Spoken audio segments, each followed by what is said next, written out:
प्रशांत जी, मैं आपके पास आ रहा हूं एक पत्रकार के तौर पर। अखिलेश जी ने अभी एक बात कही कि इनको दिख रहा है कि ये हार रहे हैं। हम दरअसल इसी बात पे चर्चा कर रहे हैं कि क्या बिहार को लेके, उत्तर प्रदेश की हम बात अभी नहीं करेंगे, तमिलनाडु में भी जो एक फेक न्यूज प्लांट की गई बिहारी श्रमिकों को लेके, और उसमें टारगेट किया गया तेजस्वी यादव को। मुख्यमंत्री को बिहार के टारगेट नहीं किया गया, केंद्र सरकार से सवाल नहीं किया गया, तमिलनाडु सरकार से सवाल नहीं किया गया। क्या आपको भी ये लगता है कि ये रेड इसलिए हुई है क्योंकि 2024 में बिहार में भाजपा कमजोर पड़ती दिखती है गठबंधन टूटने के बाद और महागठबंधन में नीतीश कुमार के शामिल हो जाने के बाद? बिल्कुल, इसमें कोई शक नहीं है। बिल्कुल पानी की तरह साफ है मयंक, ये बिल्कुल पानी की तरह साफ है कि ये रेड्स, ये ईडी, सीबीआई, इनकम टैक्स, ये पॉलिटिकली मोटिवेटेड है। राहुल गांधी ने एक बहुत बढ़िया बात कही लंदन में।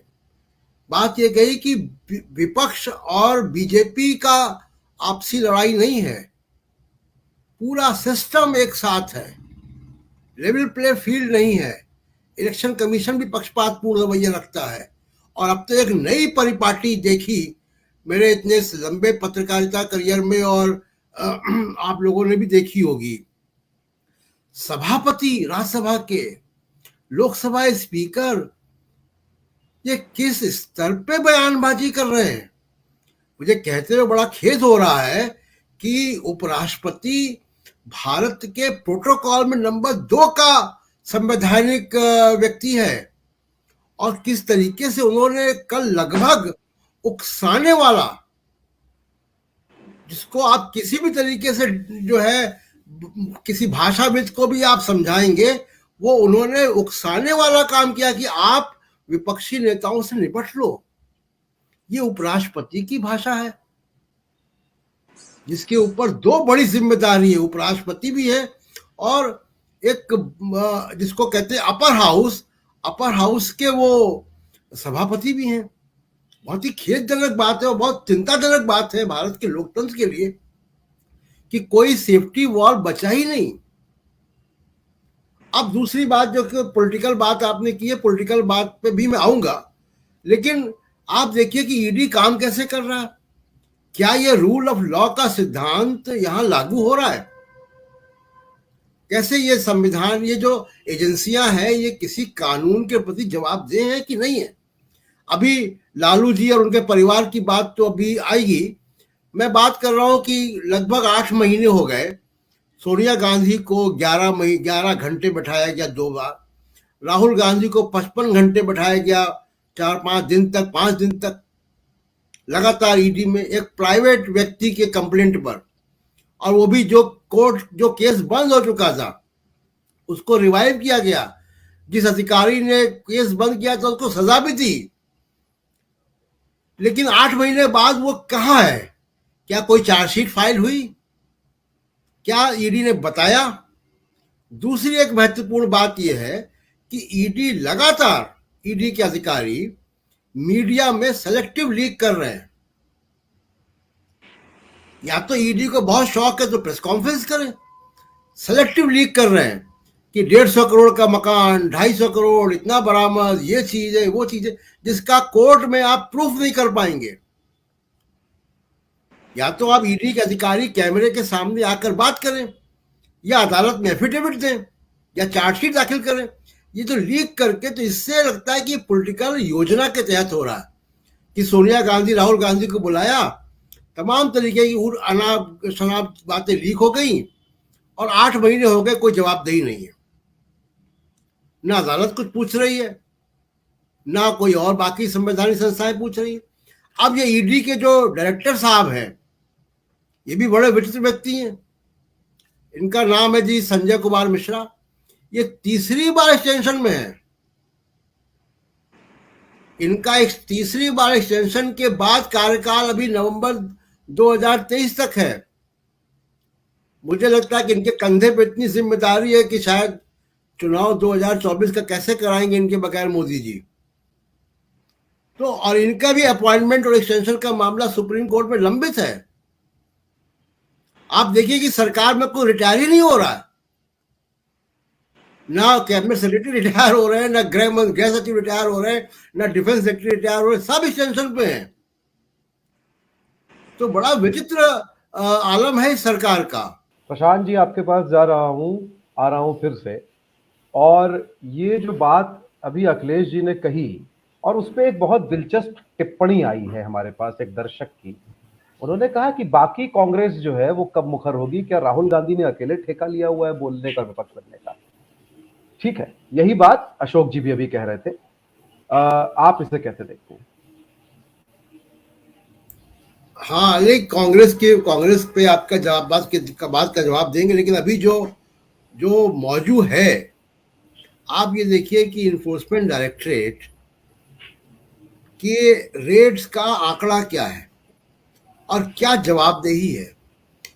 यानी 2022 में, पिछले साल 3000 रेड मारी इन लोगों ने, 3000 से भी ऊपर।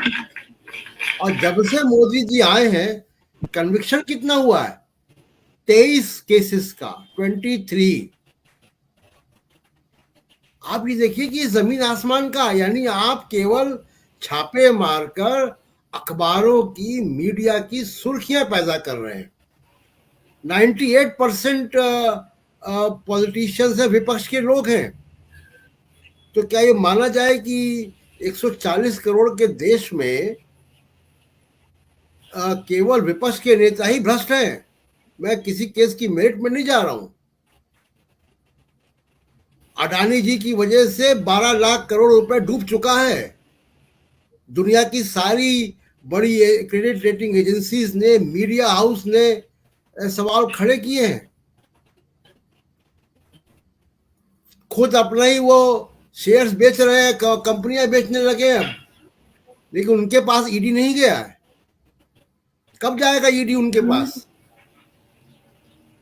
तो ये साफ साफ दिख रहा है कि पॉलिटिकल मसला है, पहली बात। दूसरी बात कि आप पुलिस राज बना दिया आपने। केवल पॉलिटिकल पार्टीज नहीं, आप नागरिकों की, आप देखिए ना कि उन आम नागरिकों की आजादी कितनी है।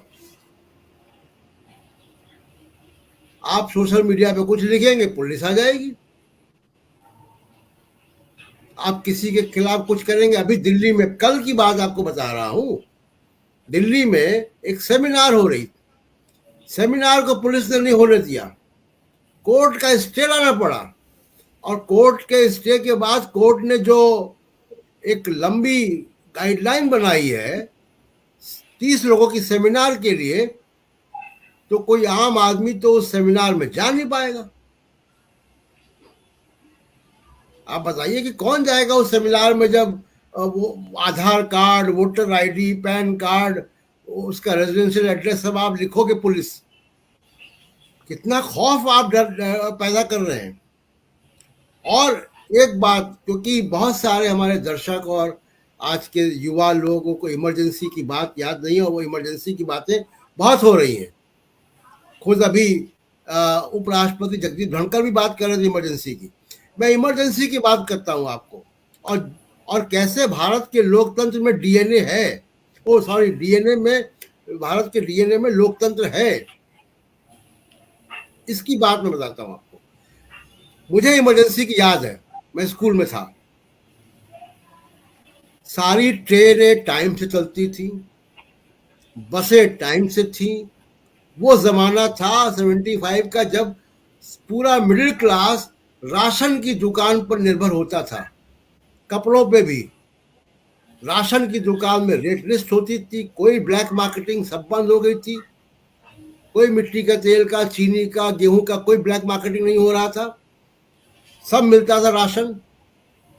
ट्रेन टाइम से होती थी, घूस बंद हो गई थी, ब्लैक मार्केटिंग बंद हो गई थी। सारे अफसर बाबू जो है वो डेस्क पे अपनी टाइम से होते थे। फिर भी लोगों ने इंदिरा गांधी क्यों हरा दिया? बोलने की आजादी।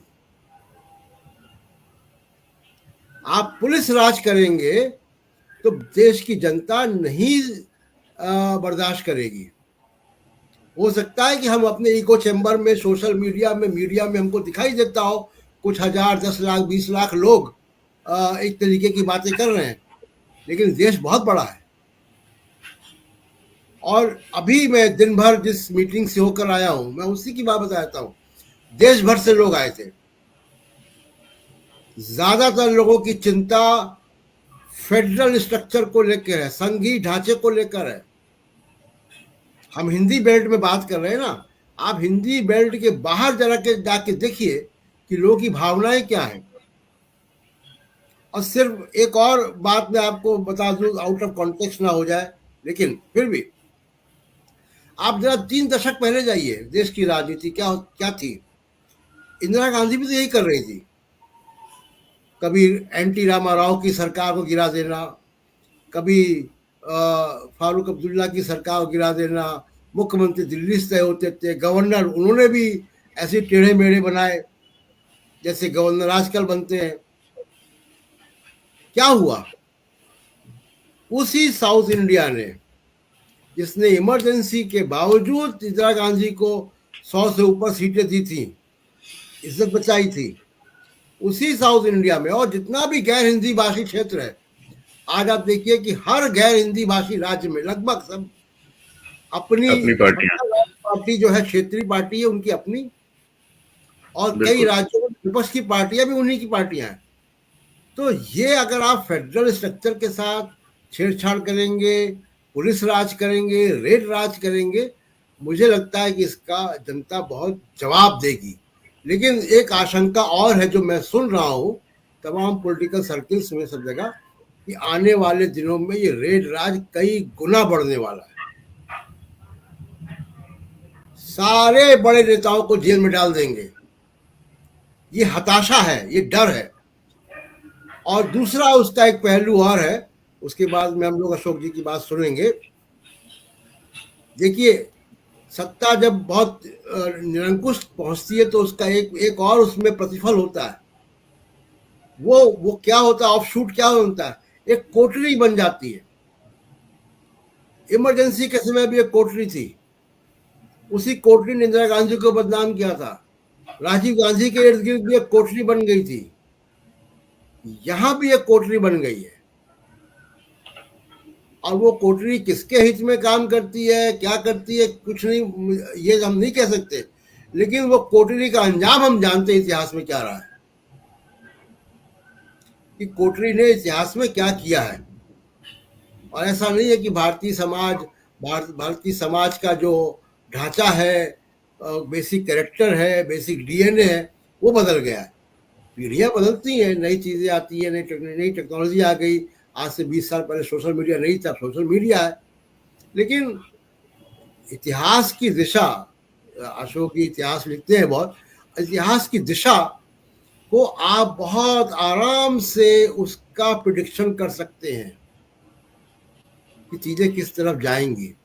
तो मुझे जिस तरफ जाती हुई दिखाई दे रही है वो ये है कि एक मजबूत विपक्ष बनेगा, और ये एजेंसियां ही बनाएंगी